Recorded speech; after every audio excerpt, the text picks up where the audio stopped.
ಸರ್ಕಾರದಿಂದ ಪ್ರೈವೇಟೈಸೇಷನ್ ಅಥವಾ ಸರ್ಕಾರ ಸೌಜನ್ಯ ಕೇಸಲ್ಲಿ ಏನಾದ್ರು ಪೋಷಕರು ಅಪೀಲ್ ಹೋದ್ರೆ ಬಿಜೆಪಿನೇ ವೆಚ್ಚ ಭರಿಸುತ್ತೆ ಅಂತ ವಿಜಯೇಂದ್ರ ಅವರು ಹೇಳಿದ್ದಾರೆ. ಸೌಜನ್ಯ ಕೇಸಲ್ಲಿ ಏನಾದ್ರು ಸುಪ್ರೀಂ ಕೋರ್ಟ್ಗೆ ಅವ್ರ ಪೋಷಕರು ಅಪೀಲ್ ಹೋದ್ರೆ ಮರು ತನಿಖೆಗೆ ಸಂಬಂಧಪಟ್ಟಂತೆ ಬಿಜೆಪಿನೇ ವೆಚ್ಚ ಭರಿಸುತ್ತೆ, ಕೋರ್ಟಿನ ವೆಚ್ಚ ಭರಿಸುತ್ತೆ ಅಂತ ವಿಜಯೇಂದ್ರ ಹೇಳಿದ್ದಾರೆ. ಆಯ್ತಪ್ಪ, ಸಿಬಿಐ ಯಾರ ಅಧೀನದಲ್ಲಿರೋದು? ಯಾರ ಕಾಲದಲ್ಲಿ ಕೊಟ್ಟದ್ದು ಜಡ್ಜ್ಮೆಂಟು ಅಲ್ವಾ?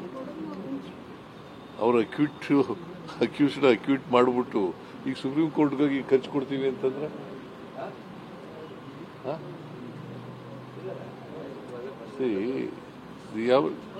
The mother of the Soujanya, she has to decide whether it's a fit case for the appeal or not. ಸರ್ಕಾರದ ವಿರುದ್ಧನೇ ಬಳಸ್ಕೊಂತ ಇದ್ದಾರಲ್ಲ ಸರ್ ಇವರು ಧರ್ಮಸ್ಥಳ ಪ್ರಕರಣನ. ಸರ್ಕಾರದ ವಿರುದ್ಧ ಹೋರಾಟ ಜೆಡಿಎಸ್ ಬಿಜೆಪಿ.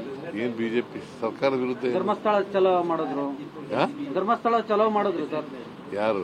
BJP JDS. ರಾಜಕೀಯ ಚಲೋ ಅದು, ಧರ್ಮಸ್ಥಳ ಚಲೋ ಅಲ್ಲ, ರಾಜಕೀಯ ಚಲೋ. ಸರ್, ಈ ಪ್ಯಾಲೇಸ್ ಗ್ರೌಂಡ್ ಅಲ್ಲಿ ಅಲ್ಪಸಂಖ್ಯಾತರದ್ದು ಒಂದು ಸಮಾವೇಶ ಮಾಡ್ತಾ ಇದ್ದಾರೆ. ಆ ಸಮಾವೇಶಕ್ಕೆ ಬಹಳಷ್ಟು ವಿರೋಧ ಆಗ್ತಾ ಇದೆ ಸರ್. ವೀಸಾ ಏನು ಟೂರಿಸ್ಟ್ ವೀಸಾ ತಗೊಂಡ್ಬಂದು ಧರ್ಮ ಪ್ರಚಾರ ಮಾಡ್ತಾ ಇದ್ದಾರೆ ಅಂತ ಯಾರು? ಮುಸ್ಲಿಂ ಸಮುದಾಯದ ಒಂದು ಇದೆ ಸರ್. ಇಲ್ಲ, ನಾವು ಆತರ ಏನಿಲ್ಲ, ಆತರ ಇಲ್ಲ. ಅವರು ಎವ್ರಿ ಇಯರ್ ಮಾಡ್ತಾರೆ, ಆಯೋಜಕ ಎವ್ರಿ ಇಯರ್ ಮಾಡ್ತಾರೆ, ಹೊಸದಾಗಿ ಏನಿಲ್ಲ.